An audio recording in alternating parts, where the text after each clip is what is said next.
አዶናይን በተመለከተ ከዚህ በኋላ ቪዲዮ መስራት አልፈልግም። ጣቶች በርቱ፣ ጀግናችሁን ጠብቁ ብዬ ነው የምላችሁ።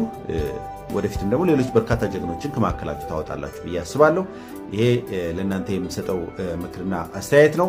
አዶናይ ግን አንዳንድ ነገሮችን ትናንትና በአጋጣሚ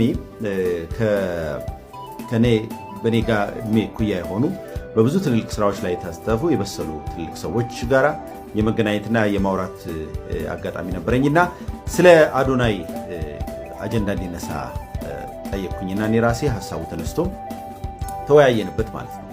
ስንወያይ ለአንተ የሚጠቅም በእርግጥ አንተ ምክር አልፈልግም መካሪዎቼ ብዙ ናቸው የሚል ነገር አምጥተሃል ከዚህ በፊት።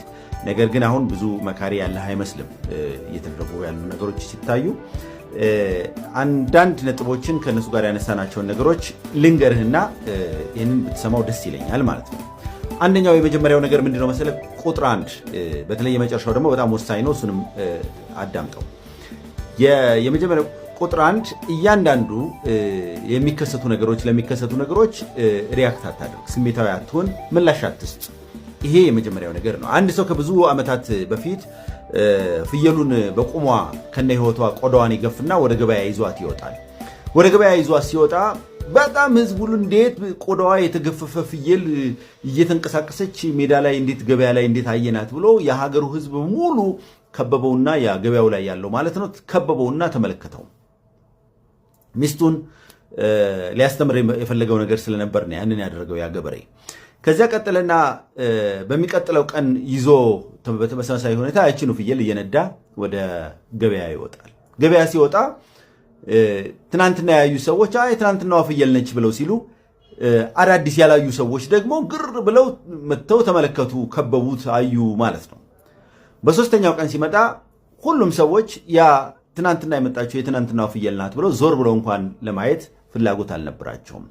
ስለዚህ ጉድ አንድ ሰሞን ነው እንደሚባለው አይነት ሰዎች የተወሰነ ጊዜ በአንተ ላይ ተነስተው ሊያወሩ የሆኑ ነገሮችን ሊሉ ይችላሉ። በተለይ ደግሞ ከእድገትህና እያገኘው ካለው እውቅና ጋር ተያይዞ የሚያነሷቸው ጥያቄዎችና የሚመጡ ቸፍቸፎች ሊኖሩ ይችላሉ። እነኛን ኢግኖር ማድረግ የመጀመሪያው ተግባር ነው አንዱ።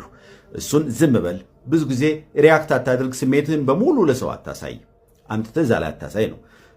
ግልጽ ልጅ እንደሆንክና የዋህ እንደሆንክ ይገባኛል። በዛ መልክ ነው የምረዳ። ነገር ግን በዛ መልክ አታምጣ። አንድ ሁለተኛ